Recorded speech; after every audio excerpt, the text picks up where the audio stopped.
We need God. Sometimes we get so caught up and distracted with life, with the things going on around us, with school, with our jobs, with everything that may be going on in our lives.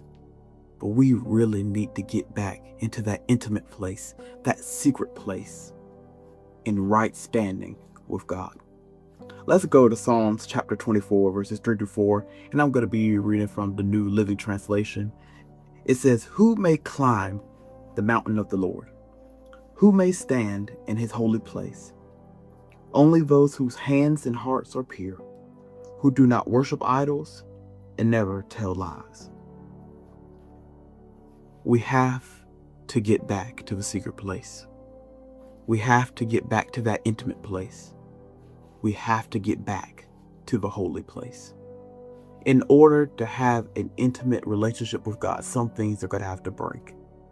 In order to get that fire back, in order to get that zeal back, in order to get that close relationship with God back, some things are going to have to break. We're going to have to put away our idols.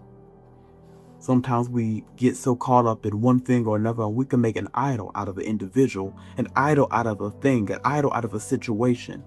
But we have to put away the idols. We have to get rid of them. We have to tear every idol down.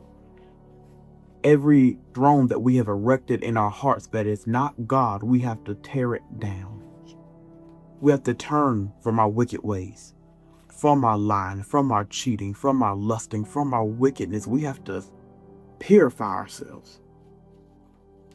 And it's not that we have to do it on our own, because we can't. We can't do it in our own power. But God is extending his hand to us. He's saying, just come to me.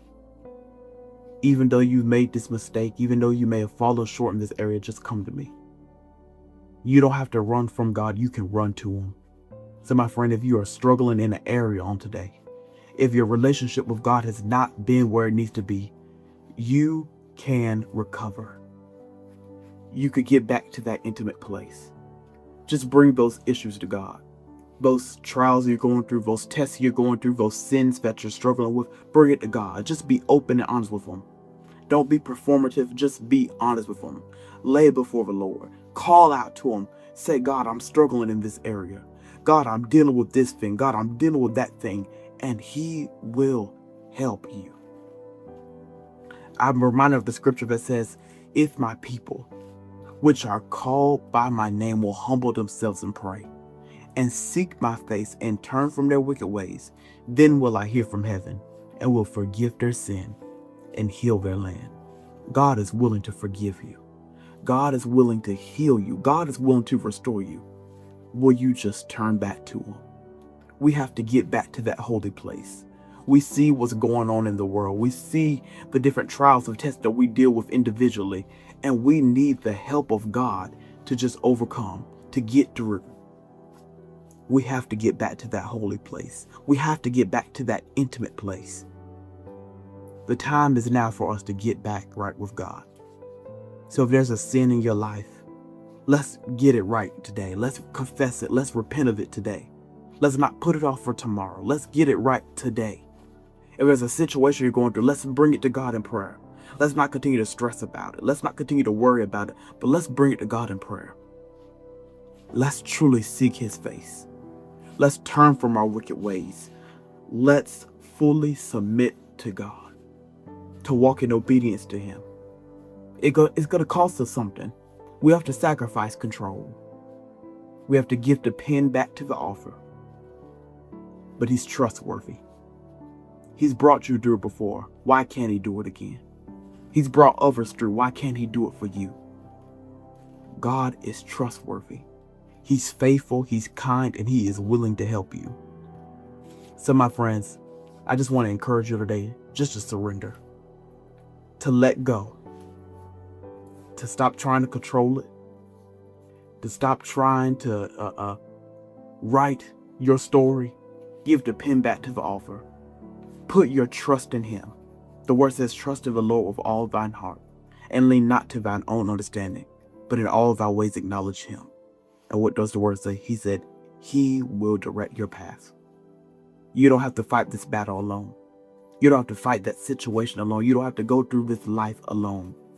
But God is with you. So let's pray. Let's repent. Let's turn from our wicked ways. And let's get back to the holy place. If you want to give your life to Christ, I just want you to wholeheartedly say this prayer with me. Say, dear God, I admit that I'm a sinner. And I ask that you please forgive me and save me. I confess, renounce, and repent of every sin, iniquity, and transgression, both known and unknown. I confess with my mouth that Jesus Christ is Lord, and I believe with all my heart that God rose his Son, the Lord Jesus Christ, from the dead. I put my faith in your finished works on the cross, Jesus, and by faith I accept your free gift of salvation. From this day forward, I ask that you please be the Lord of my life and the head of my life. And I thank you, God, for saving me. In Jesus' name, amen.